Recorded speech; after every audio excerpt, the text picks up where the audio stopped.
ప్రేక్షకులకి నమస్కారం. మహాశివరాత్రి శుభాకాంక్షలు.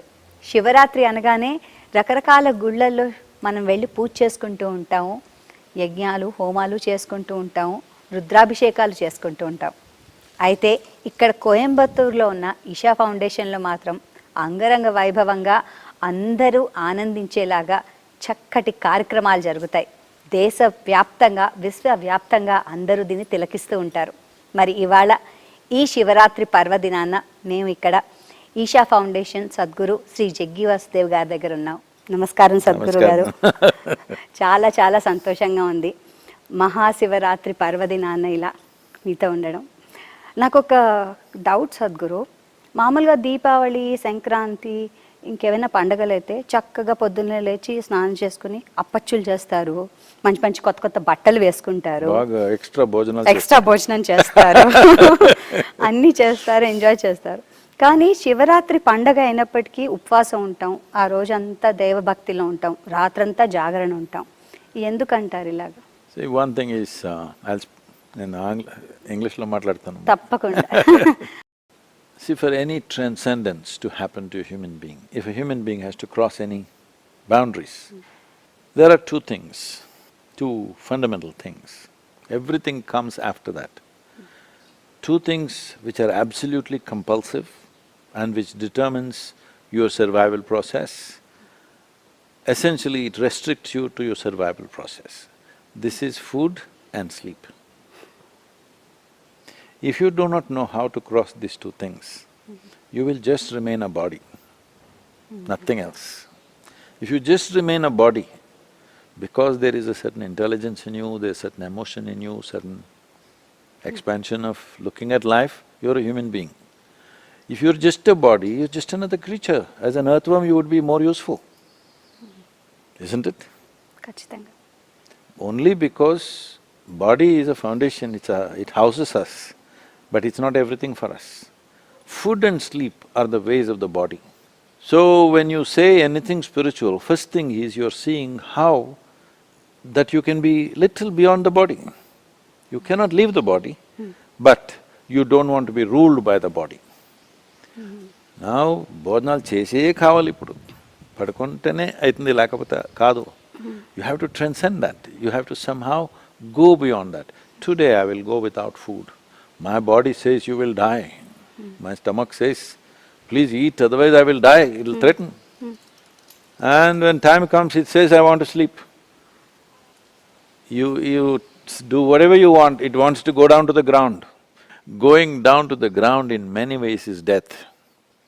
If you're sleeping 8 hours a day, as doctors are suggesting these days, if you sleep 8 hours a day in 24 hours, you're sleeping 1/3 of your life off. First 10-12 years went in growing and, childhood. Another 1/3 went in sleeping. Another 10-15% goes in brushing your teeth, having bath, eating this. When are you going to live? So human life is very precious. There is so much one can do. Do not just in terms of work and activity. There's so much you can do within yourself, because this is an endless possibility. Because you are made just like the universe. It's not different, same design, smaller, smaller model you are, but you are made just like the creation. If you are willing to explore this, you know the entire creation. This is the process. So Maha Shivaratri is not a religious festival as people think. It is related to planetary positions. Let's say it has an astronomical base. So it is relevant to every human being, because on that day, on this planet, there is certain forces functioning. We want to make use of that. To make use of that 24 hours you must stay awake. And to stay awake, one important thing is your stomach is empty. If it's full, it'll go down. So, and also your intelligence works at its best. The purificatory system in the body works at its best when stomach is empty. So keeping the stomach empty and staying alert, staying awake, is not just about staying awake, it is a way of awakening yourself. So when you say Shiva, we must first understand, see, this is a country where there is no idea of God. God is an imported idea for us. The people who lived in our land, people who walked this geography at one time, they lived in such a magnificent way, we looked at them worshipfully, because people are living like that. So whether it is Shiva, Rama, Krishna, they all walked this land. Well, for example, Rama, if you take, because he's constantly in controversy from then to now. See, his life is not a symbol of success. Serial disasters. He's a 19-year-old boy, he gets coronated as a king. Within a couple of years, then he has to go to the forest with his young wife. She's not an Adivasi woman, she doesn't know how to be in the forest, she's a princess, takes her there, not easy to live there. Then she gets kidnapped, then he goes there, fights a war, burns down a whole beautiful city, not things that he want to do, but forced to do, all right? And then he brings her back, then some local politics, then he again sends her to forest when she's pregnant. For a king, having a son is very important. For everybody it's important, but for a king it's more important because the kingdom and the empire has to flourish, means he wants sons. And he has twins, 2 boys, he doesn't know. And he goes and fights with them not knowing they're his children. He could have killed them. Fortunately, the boys were competent and didn't get killed. But if you knowingly or unknowingly kill your own children, isn't it the most horrible thing you can ever do? Satyam. There can't be anything worse, that you kill your own children. Avanandi. But he almost did it. And they never saw Sita's face again, she died in the jungle. We can eulogize whichever way we want, but it's a serial disaster. But in all that, he remained without anger, without hatred, without getting this thing. What he needs to do, he will do. If he has to kill, he will kill. If he has to wage a war, he will wage a war. But there is no these things happening. Because he is free from all these compulsions, we worship him, because in this culture we only worship liberation and freedom, because our only value is mukti. True. Not God, not heaven, our value is mukti. So in the direction of that liberation, Maha Shivaratri is an important step. Nature is providing us a certain support. On that night, there is a natural upsurge of energy, particularly in the northern hemisphere of the planet. So when the upsurge is there, if you lie down, you could… one thing is you will not benefit, you could also cause some damage to yourself. Damage means people think your heart should fail, your liver should fail, not that kind of damage. Damage is loss of possibility is a damage, isn't it? True. Nothing bad happened to you, but nothing happened to you. Is that a horrible life? Yes. Yes. Kachithanga. You miss the opportunity. That itself is a damage, isn't it? Avanandi. So in that sense, there is a damage to your life. What could have been possible, you did not make it possible because you never explored it. When the energy is rushing up, you must sit up. This is why it is not only on Maha Shivaratri, on all Amavasya in this culture, there were festivals that at least post-midnight you must stay awake. And Maha Shivaratri, full night. So here at Isha, from evening 6 to morning 6, full-on festival.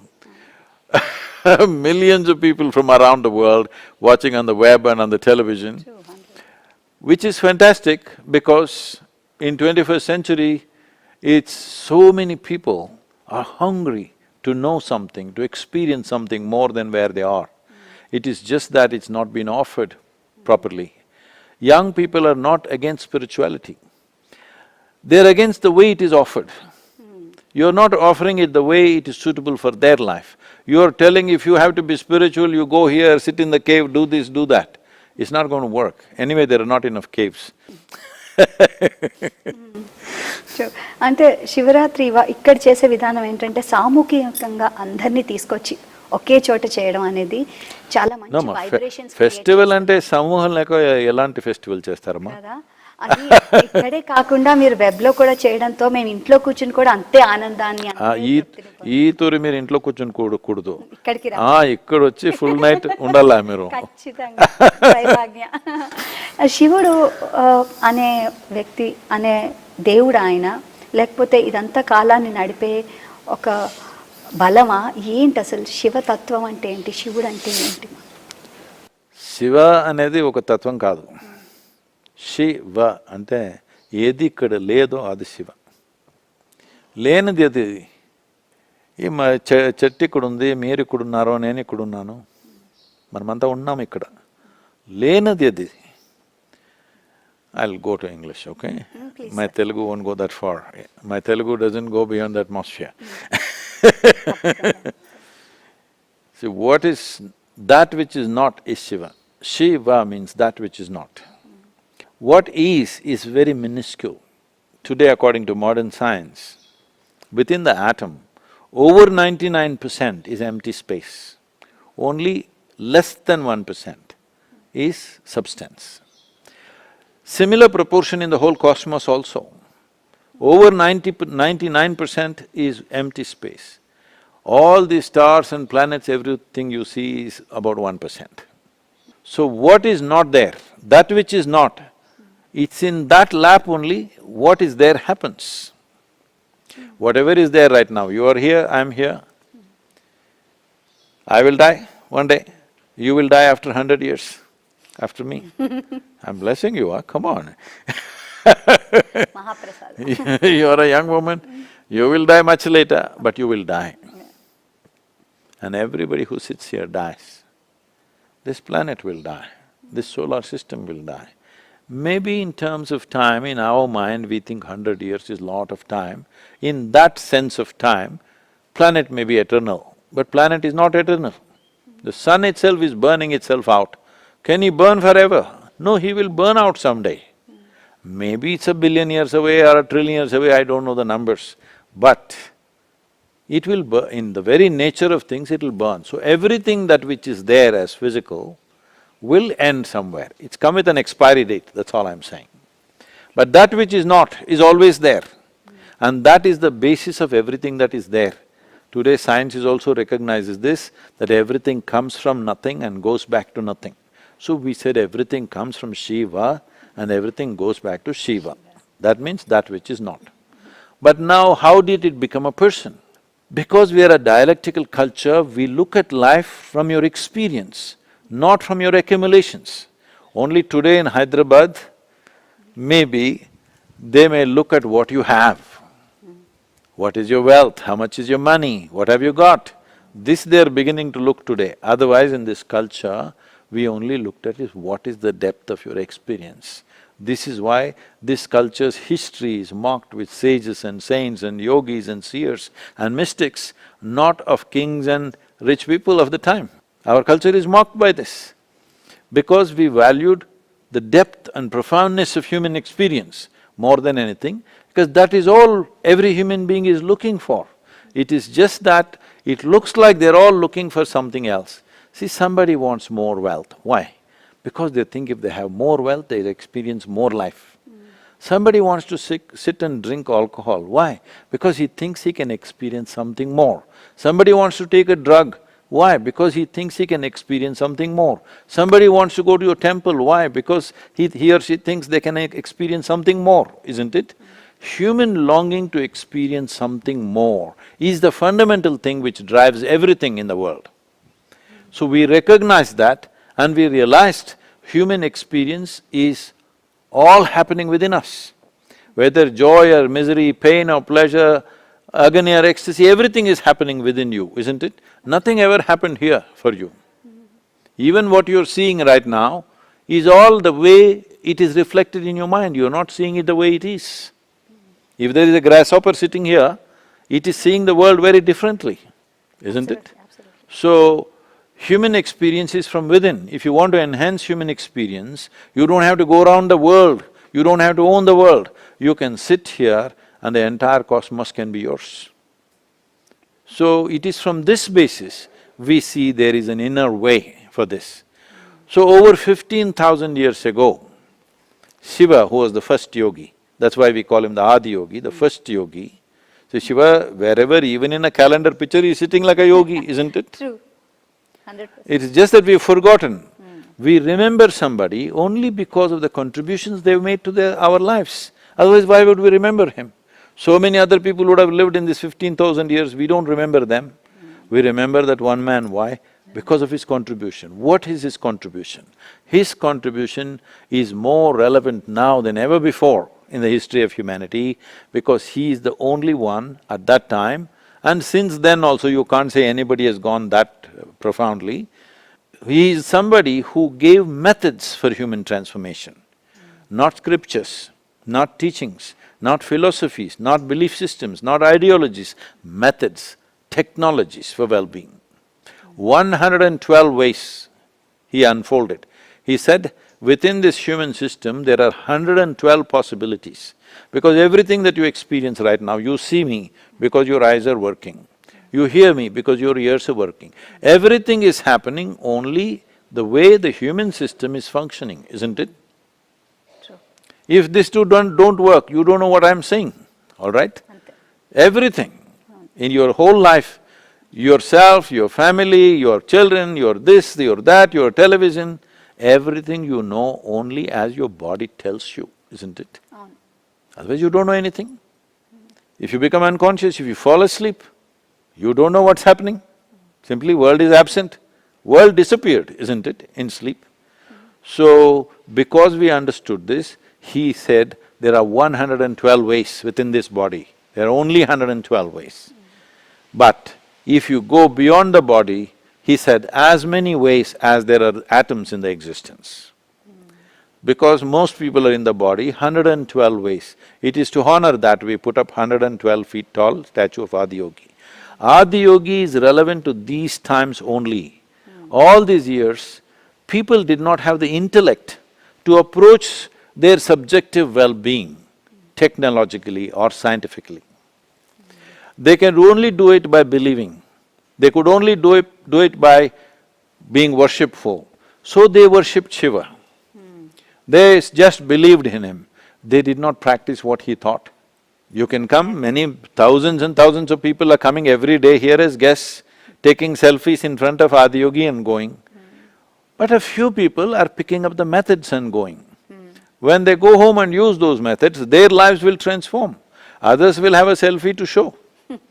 Maybe it's an inspiration for them, it's fine, but I'm saying transformation happens because you do something about yourself.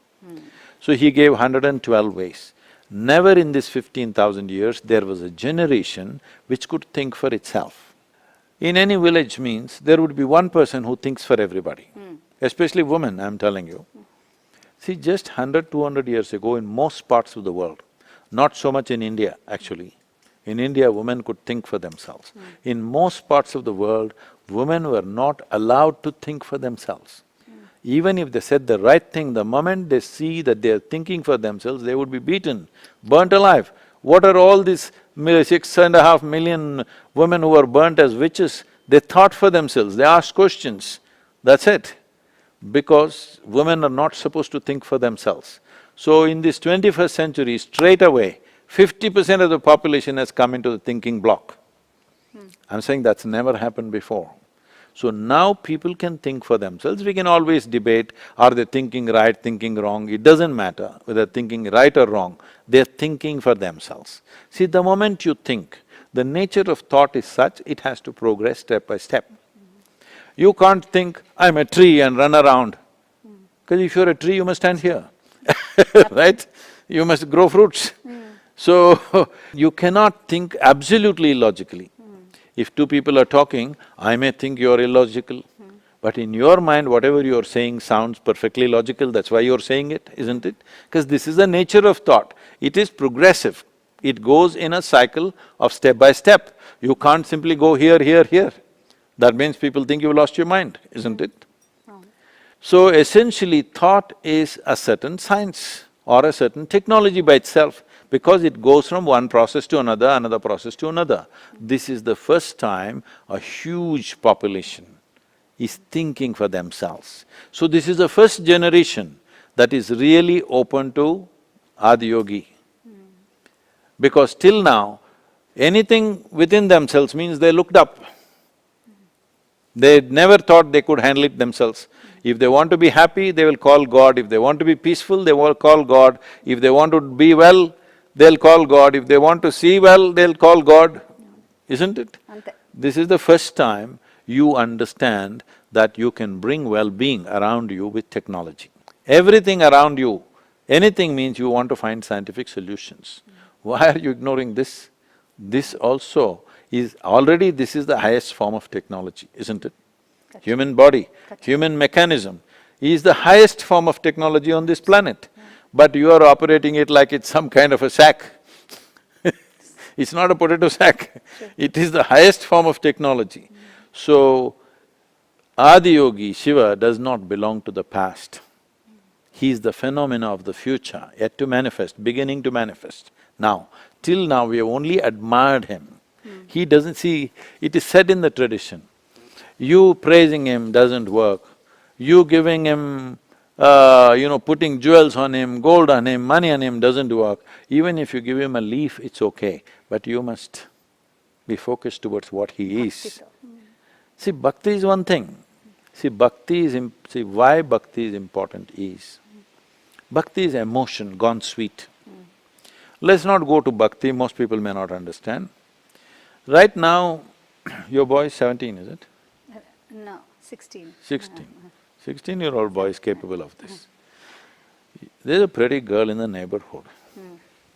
Your boy, little emotionally gone. Now, does he have to concentrate on her? No. No, she'll rule him in the mind, isn't it? Yeah, Awake or asleep, only she's there. very much possible.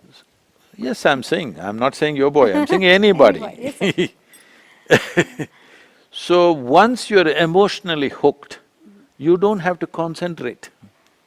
Your mind is just there, isn't it? Gotcha. So that is what bhakti is. If you have bhakti for Shiva, your mind, you don't have to concentrate, only Shiva rules your mind. Only that, you will live in him all the time. So that is the beauty about bhakti. Bhakti is not an end by itself. Bhakti is a fantastic means, because modern education and modern civilizations have not understood the power of emotion. They think intellect is superior to emotion. No, because you don't know how to use your emotion. Your emotions are of anger, hatred, jealousy, resentment, depression, these are all your emotions. You don't know the emotion of joy, love, ecstasy, these are also emotions. And even today, doesn't matter how intellectual you think you are, even today emotion is ruling the world, isn't it? Kachidanga.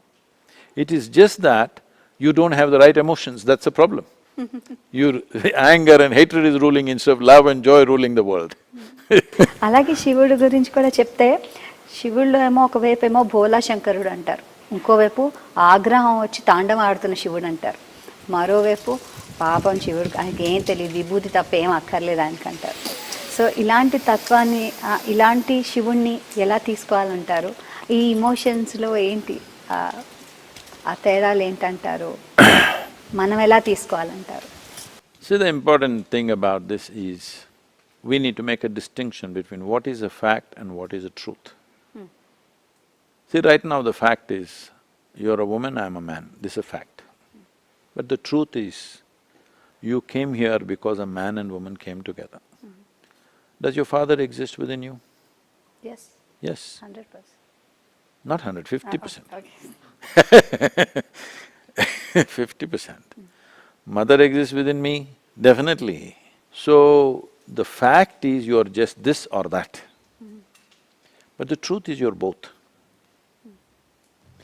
So, we are not a culture dedicated to facts of life. This is a very Western invention, facts, facts, facts. We are always interested in seeing the truth about life. Because of that, we did not give one characteristic.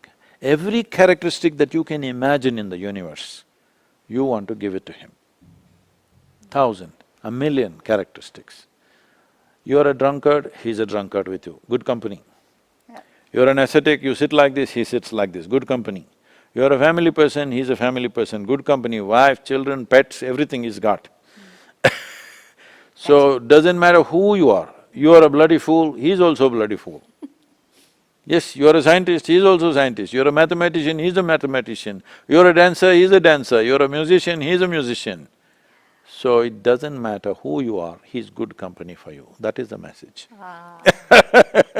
Best message. అంతేకాకుండా శివుణ్ణి మనం ఎలా తీసుకుంటామంటే రోజువారి జీవితంలో ఎవరైనా కోపం వచ్చిందనుకోండి, ఏమంటారంటే మా మేనేజర్ ఇవాళ తాండవం ఆడేశాడు ఆఫీస్లో అంటారు. అలాగే లేడీస్ ఏమన్నా తిడితే శివంగి అది, దాంతో అస్సలు మాట్లాడద్దు అని అంటూ ఉంటాం. కోపం వస్తే శివంగిలా చేసింది అంటూ ఉంటాం. ఆ శివుణ్ణి మన ఇంట్లో ఒక ఫ్యామిలీ మెంబర్గా మన రోజువారీ జీవితంలో ఉండే శివుడిలాగా చేసేసుకున్నాం. ఆయన ఎంత బాగా పదాల్లో వాడుతున్నాము, ఎంత చక్కగా మనం రోజువారీ జీవితంలో వాడుకున్నాం. మన జీవితంలో ప్రతి అణువులో ఆయన ఉన్నారంటారు. See, that is the whole thing about this culture. We don't believe that you do one thing as spiritual and do other things as some other way.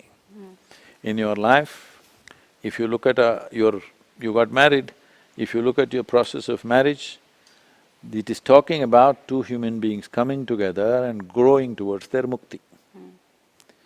You have children, you are seeing that as a fulfillment which should take you towards your mukti. Whatever you do, it is about mukti. If you look at the previous generation and see, sitting, standing, they will talk karma, mukti, prarabdha, this one, that one, not in some spiritual talk, daily talk. Whatever local gossip also, they will use only spiritual jargon because everything was oriented towards one goal. You can do your business, but it's towards your liberation. Because the important thing is you do whatever is needed for you, but do not get entangled. This is what all these people that we worship represent. They were involved with everything, they fought battles, they did this, they did that, all kinds of things. Well, we use Rama as an example, Krishna is the same, full of problems, Shiva's life also, lots of hardships. Whatever, never got entangled. So that freedom, that mukti is the only thing we bow down to. So that is embedded into every aspect of life. We don't separate, this is work, this is life. If work is not life, why the hell are you doing it? Sure. Isn't it? It is all one, it's our life. Our life should be leading towards liberation, not towards entanglement. So we wove everything one into the other. For someone who looks at it superficially, it looks illogical, but it's deep, profound intelligence to weave everything. Sitting, standing, they said Shiva, all right? Now they will see some other filthy words, people say sitting, standing, in English language, they will go on using filthy words, all right? So, it is very… see, language is a sudden sound. Sound is the basis of physical existence. Depending on what type of sounds you use in your day-to-day life, accordingly your consciousness, your mental structures will form, your emotions will germinate from that.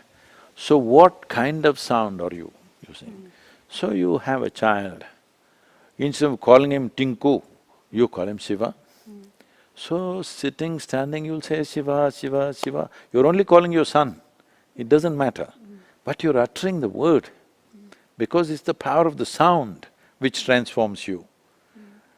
And you have some sweetness of emotion to your son, that's good enough. You don't have to do any worship, they said.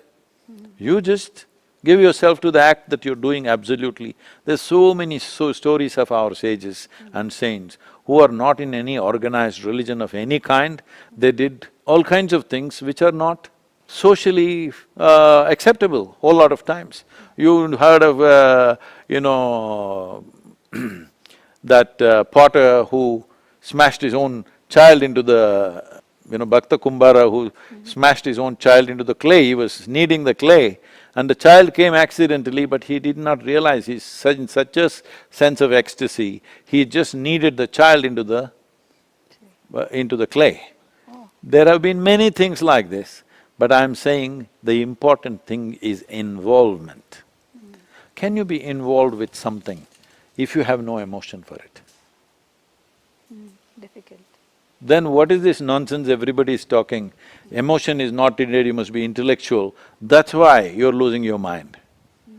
Without involvement, see, right now I'm sitting with you. If I'm not involved with you, this is going to be torture sitting with you. When I sit here looking at you, you are the most important person right now for me. Because of that, It doesn't matter, you work 24 hours of the day, it doesn't matter. There's no stress, there is no toll on your life. Now I don't care about you, I hate to sit with you, but I will sit with you and talk for 1 hour. This 1 hour will take 10 years of my life. This is the whole problem. Without engagement, without involvement, without putting themselves into it, they are doing things because it'll get them something else. Everything is sold, everything is a transaction. Mind has become a marketplace. So if I do something, what will I get? There's nothing to get, you'll die one day, what else will you get? మనస వాచ కర్మణ ఒక పని చేయాలంట. మనసుతో, వాచంతో, కర్మతో. See, I'm saying you don't have to think of it like a principle. Right now, I'm again going back to your boy, I don't know what the boy is doing, but simply as example. Your boy is little with a neighborhood girl, she's too pretty in his mind. She may not be pretty, factually. We don't know what she is. In his mind, she's super pretty. And he is fully emotionally on. Manasa, karma, vachaka, all this you have to tell him. No. Everything is involved, all right? So this is the power of love and devotion. Love is selective. Devotion has no… Love is emotion where still there are breaks, if you want you can break. Devotion is emotion without breaks. Simply on. Correct. ప్రస్తుతం ఖచ్చితంగా ప్రస్తుతం ఇలా చేశారండి మీరు break పెడుతున్నారా ఏంటది? లేదు, ఏం చేయట్లేదు. I thought you were applying the brakes. లేదు. ఇప్పుడు వచ్చే యువత అండి, మీరు అన్నారు పిల్లలు అన్నారు కాబట్టి, దేంట్లో అయినా శ్రద్ధ భక్తి భావంతో వాళ్ళు చేసే పనులలో సహం టైం వాళ్ళు వృధా అనవసరంగా చేసేస్తుంటారు. వాళ్ళు భక్తి మార్గంలో కొంచెం పెట్టాలన్నా కష్టమే, అటు చదువు అన్నా కష్టమే, ఏదన్నా కష్టమే వాళ్ళకి. వాళ్ళ శ్రద్ధ తక్కువైపోయింది, అటెన్షన్ స్పాన్ తక్కువైపోయింది వాళ్ళకి. ఇది ఇలాంటివన్నీ సరైన దారిలో తీసుకురావాలంటే… That's what I told you, no? Suppose there's a young girl in the neighborhood, శ్రద్ధ ఉందా చాలా? ఉంది. ఇంకేంటి? ప్రేమ ఉంది, శ్రద్ధ అంతా ఉంది కదా. All the spiritual qualities you're talking is there. It is just that it is finding expression in a limited way. You have to make it broad. Yes, Bigger. that's all. If he learns to look at everybody with the same intensity that he's looking at the neighborhood girl, world will be fantastic. ఖచ్చితంగా. మరి అదే శ్రద్ధలో ఇప్పుడు బెంగళూరులో కూడా మంచి centre open చేశారు. అది చాలా మంచి సక్సెస్ఫుల్గా, ఎంతో వైభవంగా జరిగిన ఇది. అందరూ చాలా అంటే ఉత్సాహంగా దాన్ని పాల్గొన్నారు అందులో. మరి అది కూడా ఇదే దృక్పథంలో చేసిందేనా, అందరూ ఎక్కువ మంది రావాలని? అలాంటివి పెడితే కానీ ప్రజల్లో ఒక చైతన్యం రాదంటారు. See, this whole effort is to create a conscious planet. Why conscious planet? See, there's only one problem in the world, human being. If we are not there, what is the problem in this world? Everything is perfect, isn't it? True. But why? We are the peak of evolution. We are the highest level of intelligence. We are the highest level of competence. We are the most empowered creatures on this planet. But why have we become such a problem? Because for this level of intelligence and competence, you are supposed to function consciously. Right now you're still functioning unconsciously, not only unconsciously, compulsively. This level of intelligence, if it functions compulsively, it's disaster. If you are an earthworm, compulsively you do something, it's okay. For his capability, everything will work out well. For this level of capability, if you work compulsively, you will destroy everything. Everything that's happening in the world is just this. It's human intelligence which is causing misery, isn't it? If people had half the brain that they have, they would all be peaceful. So when did intelligence become a problem? That reminds me, you mustn't… probably you know her personally, I don't know. A lady in Hyderabad about 2 years ago, 2.5 years ago, she was some kind of a television anchor and she committed suicide. She jumped off third floor of her building and she left a note, "My brain is my enemy." Nobody is responsible for my death, my brain is my enemy. This brain, to manufacture this brain, it took millions of years of research and development. This research and development, unfortunately, we're dismissing it off with one word, evolution. Evolution is not a simple task. It is millions of years of research and development to get you to this place and this level of brain. And now this brain is your enemy, look at this. So that's why I said a simple thing, you have a technology and you don't even bother to read the user's manual. So it's a mess. So this is why conscious planet is needed. So to create a conscious planet, I am not a real estate person. My real estate is in the minds and hearts of people. But we are seeing a gross lack of any kind of infrastructure for people to go and make use of. Here every day over 100,000 people are coming on a daily basis now. In Bangalore city, nothing has happened, just one Naga shrine and one Adiyogi. Every day 35 to 40,000 people are coming, there's no infrastructure, only temporary bathrooms also, nothing else. Already 35 to 40,000 people are coming in Bangalore city. That much urge is there, but where to go? Our temples, ashrams used to be that place to go. But unfortunately, we've not kept them that way. Not all of them, some of them are still wonderful, but there is not enough for the population. Anyway, the temples that you built, most of the temples are ancient temples in the country. You built these temples when your population was hardly 200 million or even less. Today you have 1.4 billion. Have you multiplied those temples? No. So today will temples solve everybody's requirement? No. Your children may not want to go to the temple and sit there and do puja after puja. They may not want, they want a more conducive place. They want to be in a place where they can understand what's happening because you send them to school. The education is logical. Once their mind starts thinking logically, unless everything is logically presented to them, they are not willing to take that, they will reject the whole thing. Even though there may be value inside that, the presentation is of another time. Presentation is 1,000 years ago. See, you are still wearing traditional clothes, but still you wear it in today's style, isn't it? If I bring you clothes which they were wearing 1,000 years ago and say, wear it like this only, you don't like it. Similarly, children don't like what was 1,000 years ago, however beautiful it was for those times. For today, you need to change the presentation. You don't have to change the truth about it, you have to change the presentation. So that's what Maha Shivaratri is, that is what these centers are coming up. In United States, we are building a whole spiritual city. Wow. 22,600 acres. Big city, spiritual city. Because it's now needed. Without infrastructure, we won't be able to deliver this. Lot of infrastructure is now digital infrastructure, but physical infrastructure is still needed for people. They cannot be inspired sitting at home, because not everybody has such atmosphere at home. They need a different atmosphere. So in this effort, we are creating some centers. But essentially, my real estate is in the minds and hearts of people. So nice, so nice. ఈ శివరాత్రి అప్పుడు కూడా చాలా మంది ఇక్కడికి వచ్చి perform చేయబోతున్నారు. Arts and కల్చర్కి మీరు ఎప్పుడు ప్రధాన అడుగు వేశారు, ప్రధాన పాత్ర వేశారు. ఎంతో మందిని మాకు మీ ఈషా యోగా సెంటర్ ద్వారా on the day of Shivaratri చూపించారు. మేము అదే తన్మయత్వంలో ఉంటూ ఈ శివరాత్రి కూడా అలాగే జరుపుకోవాలి. మీరు టెలివిజన్లో చూడకూడదండి, ఇక్కడ రావాలి మీరు. రావాలి, తప్పకుండా వస్తాం. మీ పిల్లల్ని తీసుకొని రండి. తప్పకుండా వస్తాం. Thank you so much Sadhguru. ధన్యవాదాలు.